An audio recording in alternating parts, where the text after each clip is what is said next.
Assalamu alaikum wa rahmatullahi wa barakatuh. Alhamdulillah. Wassalatu wassalamu ala rasulillahi sallallahu alayhi wa sallam. Amma ba'd, baada kumshukuru Allah tabaraka wa taala na kumtakia rehma habibi mtume Muhammad sallallahu alayhi wa sallam.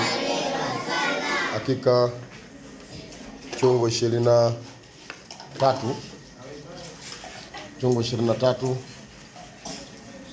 tayari kimekwenda. Tunazungumza hivi kwa huzuni mkubwa, kwa maana ni mwezi ambao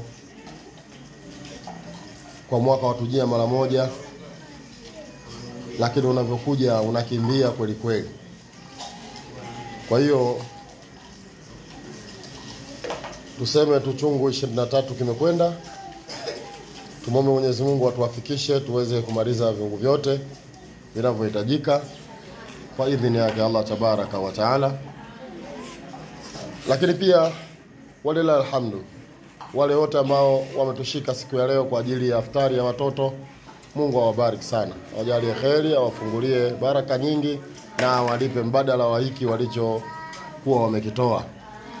Lakini pia tunaendelea kutoa tangazo letu kwamba bado siku zipo na kheri inafaa kukimbiliwa, sio kukimbia. Kwa tunasema karibuni muikimbilie kheri. Watoto hawa bado hawajavaa. Kwa hiyo tunachoomba inshallah kila yule ambaye mwenye kuweza basi ajitokeze kutushika katika ile hali ya kuona kwamba watoto hawa wanavaa biidhnillah tabaraka wa taala.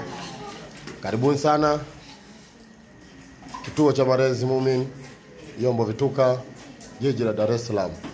Billahi tawfiq. Assalamu alaikum wa rahmatullahi wa barakatuh.